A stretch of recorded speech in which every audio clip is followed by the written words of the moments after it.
سرکار دو عالم صلی اللہ علیہ وسلم نے ارشاد فرمایا قیامت تک جو بندہ بھی نبی کے بارے میں بات کرے، کسی بھی نبی کے بارے میں بات کرے، اس کو کاٹ کے رکھ دے۔ یہ سرکار نے فرمایا۔ نعرہ سنا ہوگا گستاخ نبی کی ایک سزا، سر تن سجدہ، سر تن سجدہ۔ لہجہ اپنے اندر رکھو کہ جڑا بندہ بھی سرکار کے بارے گل کرے گا، سرکار دو عالم صلی اللہ علیہ وسلم کے بارے گل کرے گا، تو ان کا ایک ہی حال ہے کہ حال من سب نبی فقتلوہ۔ ہر بچہ اسلام میں یاد کرے، حدیث مبارکہ ہے، سرکار کی حدیث ہے کہ یہ من سب نبی فقتلوہ، من سب نبی اسی کہنا فقتلوہ، من سب نبی من سب نبی۔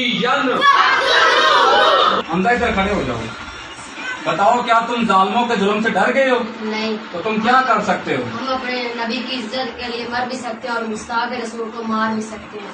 من سب نبی سب نبی گستاخ نبی کی ایک سزا، گستاخ نبی کی ایک سزا۔ ماشاءاللہ، یہ میرے گاؤں کے بچوں کا جذبہ ہے۔ ہم اس کے پاس پہنچے ہیں اور ہم نے اس سے بات کرنے کی کوشش کی ہے۔ السلام علیکم۔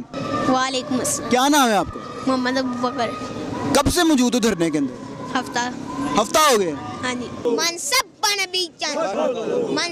نبی فقتلوہ کا مطلب میرے آقا نے فرمایا قیامت تک جڑا میرے بارے چ بات کرے اس کو کاٹ کے رکھ دو۔ فقتلو دین جاوے کس سے گستاخ نو، رات تک نیند نہ آوے گستاخ نبی کی ایک صدا، سرتن سجدہ، سرتن سجدہ، گستاخ نبی کی ایک صدا، سرتن سجدہ۔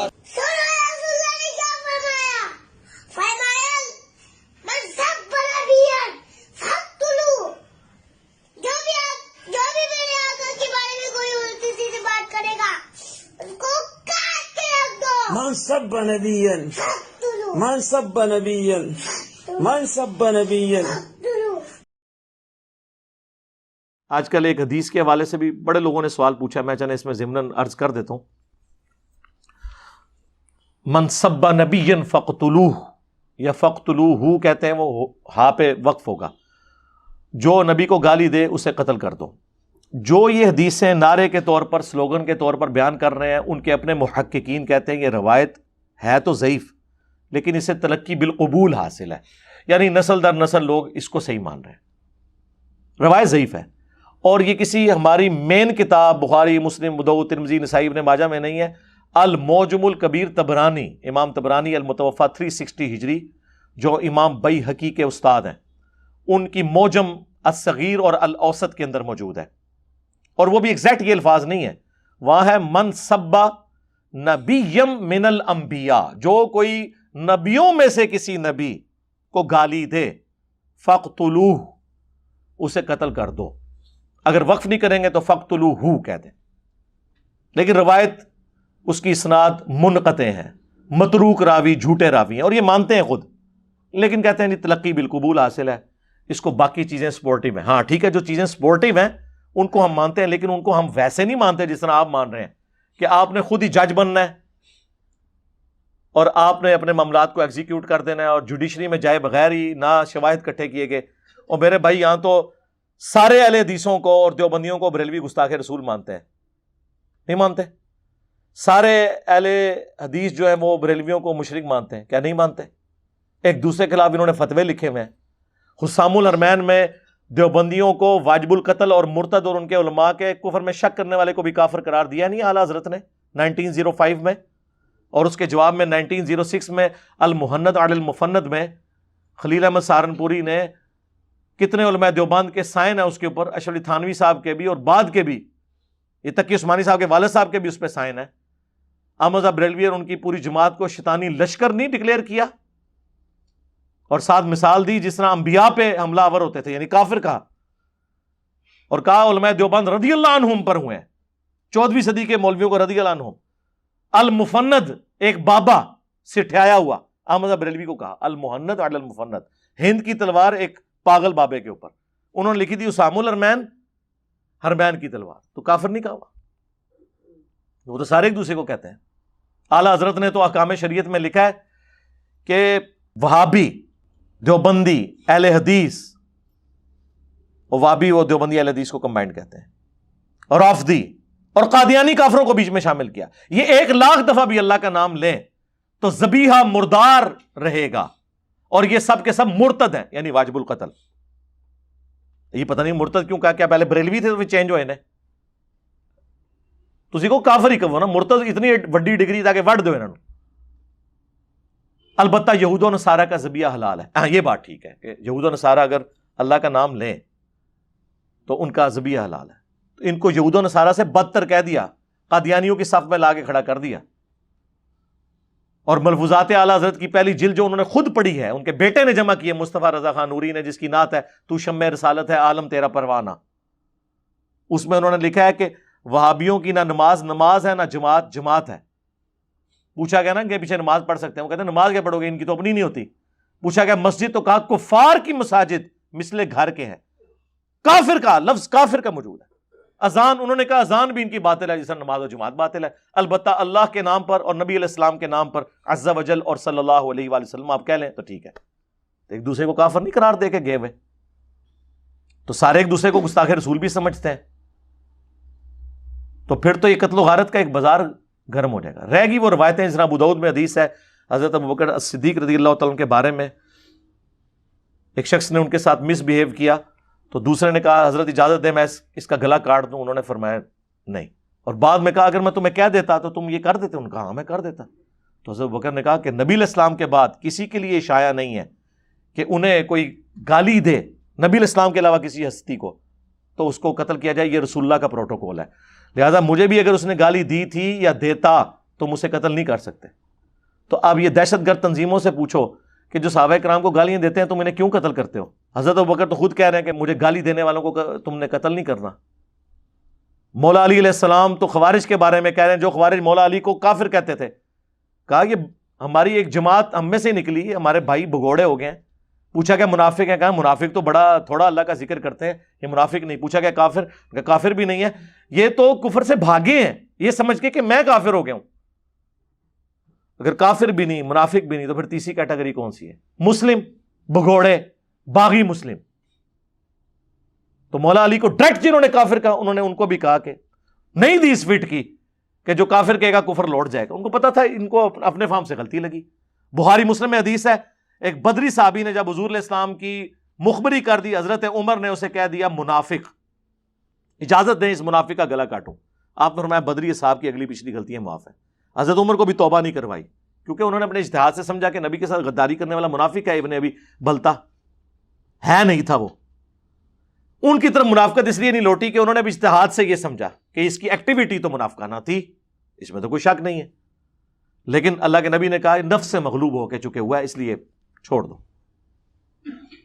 تو یہ بڑے مشکل معاملات ہیں. کعب بن اشرف کے قتل والی روایت لے آتے ہیں صحیح بخاری سے.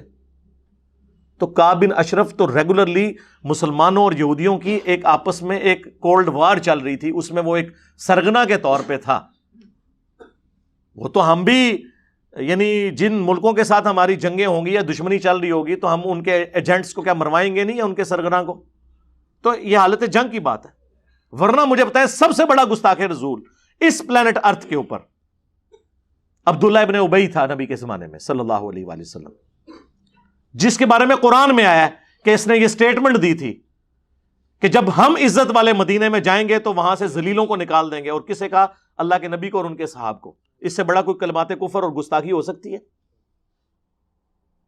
اور صحیح بخاری میں زید بن ارقم کے بارے میں آتا ہے, انہوں نے یہ بات سن لی, حضور کو بتائی, اور حضور نے جب بلا کے عبداللہ ابن ابی کو پوچھا, اس نے کہا نہیں میں نے ایسی کوئی بات نہیں کی ہے. ڈر گیا نا, مکر گیا, صحت جرم سے انکار کر دیا.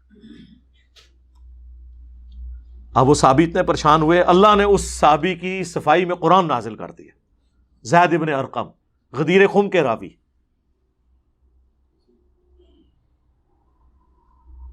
اور بخاری میں الفاظ ہیں, انس بن مالک پریشان تھے نا جب واقعہ ہررا ہوا, یزید کی فوجوں نے اہل مدینہ کو لوٹا, تو زید بن ارقم نے خط لکھا کہ اے انس آپ پریشان نہ ہو, کیا حضور نے نہیں کہا تھا اے انصار صبر کرنا, تم پہ بہت زیادہ زیادتیاں ہوں گی یہاں تک کہ مجھے حوض کوثر پہ ملنا.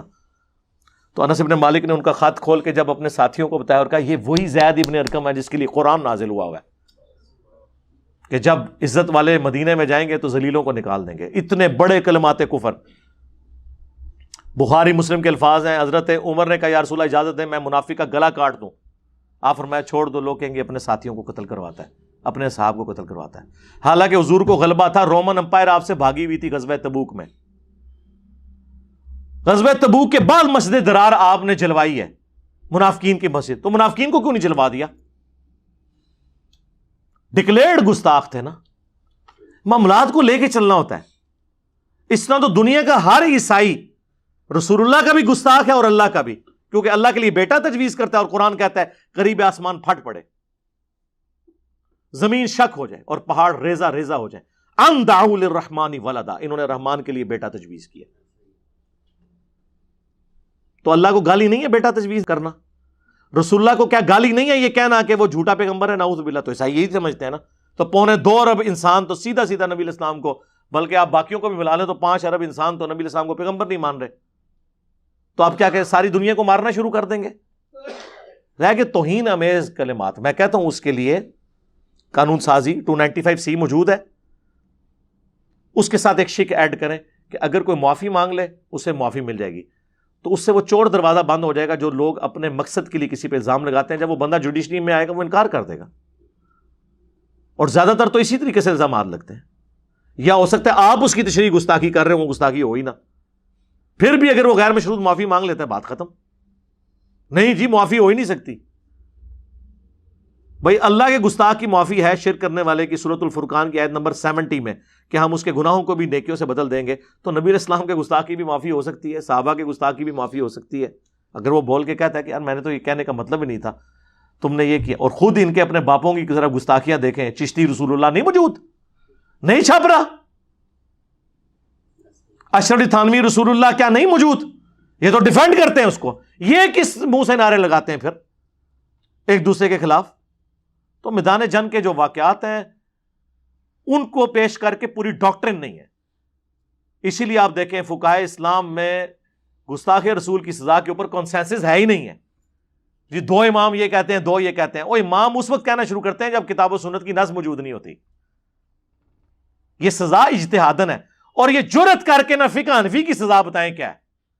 فقہ حنفی کی سزا کو تو حنفی مانتے ہی نہیں ہے. ویسے ہی حنفی ہیں بریلوی دیوبندی، گستاخ رسول کی سزا کے بارے میں یہ بھاگ جاتے ہیں فقہ حنفی سے. بتائیں کیا سزا ہے؟ نہیں بتا سکتے، کیونکہ وہ تو ان کے بالکل اپوزٹ ہے. وہ تو تقی عثمانی صاحب کی بھی آڈیو لیک ہو گئی تھی، انہوں نے خود مانا تھا. ان کے کسی شاگرد نے وہ ریکارڈنگ کر کے نا آڈیو چڑھا دی نیٹ کے اوپر. حنفی مسلک میں گستاخی کی سزا قتل نہیں ہے، بلکہ کوئی بھی حاکم اپنے ضوابطین کے مطابق جو سزا تجویز کرے وہ کر سکتا ہے. سمجھے نا؟ اللہ یہ کہ مسلمان ہو تو مسلمان اس سے مرتد ہو جائے گا، مرتد کی سزا قتل ہوتی ہے. اور غیر مسلم اگر کرے گا تو غیر مسلم جو ہے اس کی سزا قتل نہیں ہے، کوئی اور سزا اس کو دی جائے گی. حنفیہ کا مطلب یہ ہے. لیکن جمہور کا قول یہ ہے کہ ہر صورت میں چاہے گستاخی کرنے والا مسلمان ہو یا غیر مسلم ہو، ہر صورت میں اس کی سزا قتل ہے. اور پاکستان میں جو قانون بنایا گیا قانون توہین رسالت، وہ جمہور کے قول پر بنایا گیا کہ اگر کوئی گستاخی کرے تو اس کی سزا قتل ہے. انہوں نے مانا نہیں ہے سزا، توبہ پیش کریں، قید کریں، ٹھیک ہے یہ اچھی بات ہے. چلے کوئی سزا فساد فی الارض کے تحت کرنا چاہتا ہے وہ ایز اے لارج ہزارڈ ہے، جو سورہ المائدہ میں 33 نمبر آیت میں آیت محاربہ میں آئی ہے کہ مخالف سمت کے ہاتھ پاؤں کاٹے جائیں. وہ ایز اے لاسٹ ہزارڈ ہے فساد فی الارض کے کانٹیکسٹ میں، اسی سے ڈیٹیکٹ کیا گیا. لیکن وہ بڑی شرائط کے بعد وہ سزا اسٹیبلش ہے. یہ تو نہیں کہ ہر بندہ دوسرے کو کر دے گا. اگلے دن مجھے کسی نے ای میل پہ ایک یہ ٹوکا نہیں ہوتا جو وہ جس سے کاٹا جاتا ہے گوشت، اس کی تصویر ایک 20-22 سال کا نوجوان داڑھی والا، اس نے ٹوکا اٹھایا ہوا، اس پہ لبیک یا رسول اللہ لکھا ہوا ہے. اب وما ارسلناک الا رحمۃ للعالمین کہاں پر لکھو گے؟ ٹوکوں کے اوپر لبیک یا رسول اللہ لکھا ہوا ہے. اب اندازہ کریں. اور یہ ٹوکے بھی اگر کافروں پہ چلنے ہوتے، وہ بھی میدان جنگ میں، عام حالت میں نہیں، تو ہمیں تسلی ہوتی یہ ٹوکے تو ہمارے لیے ہیں. ظاہر ہے مسلمانوں بھی چلتے ہیں نا، اور کدھر چلتے ہیں. اور یہ سیالکوٹ میں بھی اگر کوئی پاکستانی قتل ہوا ہوتا نا، ہمارے ریاستی ادارے، ہمارے پرائم منسٹر، ہمارے وزراء، ہماری اپوزیشن سب لیٹی ہوئی ہوتی. پاکستانی کے خون کی کوئی قدر نہیں ان کے نزدیک. یہ تو غیر ملکی تھا تو اتنا ہنگامہ کھڑا ہوا ہے. اگر یہ کوئی پاکستانی مرا ہوتا تو آپ دیکھتے کہ کیا ہوتا. کچھ بھی نہیں تھا ہونا. نہیں مرے کتنے پاکستانی اس سے پہلے؟ اسی سیالکوٹ میں 2 بھائیوں کو بے دردی سے قتل نہیں کیا گیا؟ اس سے پہلے بھی کئی واقعات ہوئے ہیں. سائیوال انسیڈنٹ نہیں ہوا؟ اور ہمارے جو اسٹوڈنٹ عمران بھائی خوشاب میں، وہ بینک مینیجر جن کو سیکورٹی گارڈ نے قتل کیا، ناحق نہیں قتل کیا تھا، مولویوں نے بھی مان لیا. سزائے موت ہوئی ہے لیکن ابھی تک اسے اسیسینیٹ نہیں کیا انہوں نے. بڑی عدالت میں جا کے ہو سکتا ہے چھوٹ ہی جائے. اور پھر آخری حل کرتے ہیں عمر قید میں بدل دیں. عمر قید کیوں بھائی؟ ایک بندے نے زندگی چھینی ہے، آپ عمر قید؟ قرآن تو کہہ رہا ہے وَلَكُمْ فِي الْقِصَاصِ حَيَاةٌ يَا أُولِي الْأَلْبَابِ. اے عقل مندو، تمہارے لیے انسانیت کی زندگی چھپی ہوئی ہے قصاص میں، قتل کے بدلے قتل میں. دیت نہ لو، بلڈ منی نہ لو، بلکہ قتل کے بدلے قتل کرواؤ تاکہ انسانیت کی زندگی بچے. جب لوگ، اور پھر پاکستان کی تو جو سزا ہے نا عمر قید، وہ ہوتی بھی 10-12 سال کی ہے. اس میں بھی وہ کسی 14 اگست پہ اتنے معاف ہو گئے، کبھی کو بڑے بندے نے وزٹ کیا اتنے سال معاف ہو گئے، 10 سال بعد عمر قید کاٹ کے بندہ باہر آ جاتا ہے. اب 60 سال کی عمر میں ایک بندے نے 20 سال کی عمر میں کسی کو قتل کر کے 30 سال میں باہر آ گیا تو بزرگان دین بن کے ہی نکلے گا نا، بڑا ڈان بن کے نکلے گا، اپنی وہ ینگ ایج میں وہ اپنا فیم ہی حاصل کرے گا. تو یہ کون سی عمر قید ہوئی جی؟ عمر قید گورے دیتے ہیں، مرتے دم تک ہوتی ہے عمر قید. دنیا نہیں بھی ایسے بندے کی شکل دیکھتی اور نہ ڈرتی ہے. یہاں تو عمر قید والوں سے ڈر لگا ہوتا ہے کہ باہر نکل کے تو آگے بدلہ اتار لیں گے، اور اتارتے ہیں. پھر یہ کون سی عمر قید ہے؟ پہلے بندہ مار کے اندر گئے، پھر باہر نکل کے ان کو مارتے ہیں، ان وکیلوں کو مار دیتے ہیں جو ان کے کیسوں کی پیروی کرتے ہیں. اے عمر قید ہے؟ دھوکہ دیا ہوا ہے. تو یہ جو منصب نبی فقتلوہ، یہ روایت کمزور، اور جن دلائل سے ان کو کرتے ہیں وہ بھی اس طریقے سے نہیں ہے. اس کو خدا کے لیے اللہ سے ڈر جائیں. اور میں آپ کو اب بتاتا ہوں کہ پھر اگر آپ نے یہ کرنا ہے تو میں نے تو یہ پورا ایک نعرہ بنایا ہوا ہے، جیسے وہ حسبنا اللہ و نعم الوکیل، تو دوسری طرف دوسری آیت جوڑ دیتے ہیں ایک دوسری جگہ سے اٹھا کے، کیا؟ نعم المولا و نعم النصیر. تو میں نے بھی پھر ایک اور بات اٹھائی ہے. مسند احمد میں حدیث ہے، اس کی روایت میں کلام ہے لیکن اس کو سپورٹیو حدیث ہے. مسند ابی یعلا کے اندر موجود ہے، المعجم الکبیر طبرانی کے اندر موجود ہے، اور کئی کتابوں میں. من سب علی فقد سبنی، جس نے علی کو گالی دی اس نے مجھے گالی دی. یہ پہلا مصرع ہو گیا، من سب علی فقد سبنی. اون دوسرا مصرع جوڑ لو، ایتھے پاویں ضعیف بھی جوڑ لو، من سب نبی فقتلوہ. اون دسو کنوں تسی مانڈو لاڑا ہے. جس بنو امیہ نے ممبروں پر مولا علی پر سب و شتم کروایا. صحیح مسلم میں 6229 نمبر حدیث. لعن اللہ ابو تراب، ابو تراب پر لعنت، علی بن ابی طالب پر کہلوایا ممبروں سے. ان کی قبریں نہیں اکھاڑنی چاہیے، ان کی لاشوں کو نہیں ٹانگنا چاہیے. آپ کی ڈاکٹرن میں، میں نہیں کہتا لاش کی توہین کریں، وہ اپنا معاملات بھگت رہے ہوں گے آخرت میں جا کے، جن جن لوگوں نے اس میں حصہ ڈالا ہے. تو یہ پورا بتایا کریں. یہ بھی پھر نعرہ بنائے نا، من سب علی فقد سبنی، جس نے علی کو گالی دی اس نے مجھے گالی دی. وہ تو پھر ام سلمہ کے مسند ابی یعلا میں الفاظ ہیں، مشکات میں فٹ نوٹ پہ شیخ زبیر صاحب نے لیے ہیں. لوگوں تمہارے ممبروں پر رسول اللہ کو گالیاں بکی جاتی ہیں. تو ام سلمہ سے تابعی نے کہا اماں جان کس کی مجال ہمارے نبی پر گالی کرے. تو ام سلمہ رسول اللہ کی بیوی سب سے آخر میں فوت ہوئی، واقعہ کربلا کے بعد فوت ہوئی 64 ہجری کے اندر، 64 ہجری میں. کہا کیا تم ممبروں سے حضرت علی اور ان سے محبت کرنے والوں پہ سب نہیں کرتے ہو؟ جی سب کا ترجمہ تنقید ہے، وہ مسلم سے ہم نے بتا دیا لعنت بھیجتے تھے. اور مجھے بتائیں حضرت علی کے اوپر تنقید کرنا نبی کے اوپر تنقید کیسے ہو گیا ہے؟ حضرت علی کے اپنے اعمال ہے، رسول اللہ کے اپنے اعمال ہے. تنقید یہاں ترجمہ بن ہی نہیں سکتا. لاجیکلی اگر حضرت علی کی پالیسی سے کسی کو اختلاف ہے اور وہ اس پہ کہتا ہے کہ یوں نہیں یوں ہونا چاہیے، تو رسول اللہ پہ تو تنقید نہ ہوئی. ہاں رسول اللہ کوئی بات کہہ رہے ہیں اور اس پہ کوئی اعتراض کرتا ہے وہ تنقید ہوگی. یہ سب کا معنی یہاں گالی کے معنوں میں تھا, کیونکہ یہ حدیث اپنے الفاظ کے ساتھ حفاظت کر رہی ہے. ام سلمہ نے کہا تم حضرت علی اور ان سے محبت کرنے والوں پر سب نہیں کرتے ہو, اور میں نبی کی بیوی گواہی دیتی ہوں کہ حضرت علی سے سب سے زیادہ رسول اللہ محبت کیا کرتے تھے. جب تم یہ کہتے ہو نا علی اور اس سے محبت کرنے والوں پر لعنت, یا ان پہ سب کرتے ہو, تو گویا تم رسول اللہ پر سب کر رہے ہو, کیونکہ سب سے زیادہ تو رسول اللہ حضرت علی سے محبت کرتے تھے. وہ لعنت کرنے والوں کی ویسے یہ نیت نہیں ہوتی تھی, وہ حضرت علی اور ان سے محبت کرنے والوں سے مراد شیعان علی لیتے تھے اس زمانے کے.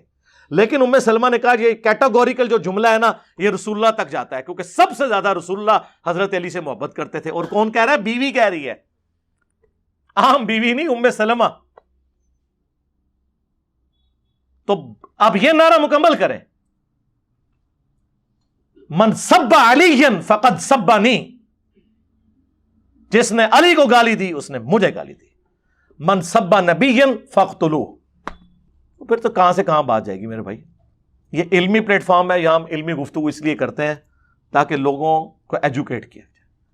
میرے ساتھ ریاستی اداروں کے لوگ بھی بات کرتے ہیں, میں نے کہا آپ لوگ جو کچھ کر رہے ہیں یہ وقتی ہے, ہم امت کو نیریٹو دے رہے ہیں, ڈاکٹرن آنے والی نسلوں کا بدل رہے ہیں.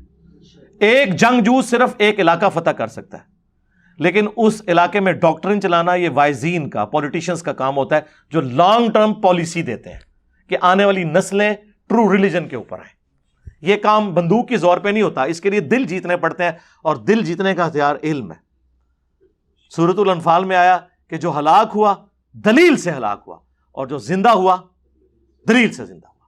صلو علی محمد وآل محمد, اللہم صلی علی محمد وعلی آل محمد واصحاب محمد اجمعین الی یوم الدین.